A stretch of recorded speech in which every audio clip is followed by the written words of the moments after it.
तेबे सांगमाने सिंदूर खेल serial episode रे आपण माने देखिबाको पाइबे आज आद्या जतेबेले स्कूल घर को फेरिबारे लेट होची ए समय अनी आ अन्या व्यस्त हे पड़ती आन्या कहते झिलमिल को आंटी आपण टिके मो मम को कॉल करंतु से ए पर्यंत कहीं घर को आसीनी आ झिलमिल जतेबेले आद्या को कॉल करिवो ए समय आद्या को फोन टी लागुनी आ झिलमिल भावंती अपा किछि ना किछि विपद रे निश्चय पड़िजंती आ एपट सीन रे आपण माने देखिबाको पाइबे आज अंशु देखुचंती बहुत टाइम हेलानी किंतु आद्या ए पर्यंत घर को फेरि नांती आ अंशु भावुचंती आद्या किछि ना किछि प्रॉब्लम में पड़ती एमती कही से आद्या को कॉल करती किंतु आद्या को फोन लॉटरी चिवेल देखुवा जो अंशु कहती मस्ते लगुच आद्या आज किसी ना किसी प्रॉब्लम रे ही अच्छी आ मते एबे ही स्कूल जावाक पड़ो एमती कही से स्कूल को बाहरी जाती आउ एपट सीन रे आपण मान देखा पाइबे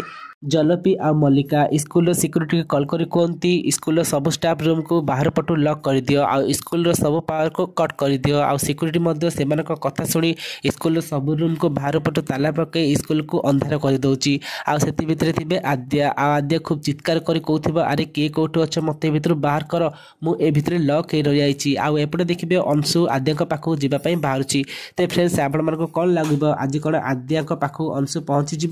अंशु जिते जानवे ए काम मल्लिका कर मल्लिका को कि दंड देवे जानवा चाहूँगे आम यूट्यूब चैनल सहित जोड़े रुहतु आज वीडियो भल लगी वीडियो को लाइक करने सहित आम खटे टाइम यूट्यूब चैनल नुआ आसते सब्सक्राइब करेंगे। रोचु नमस्कार।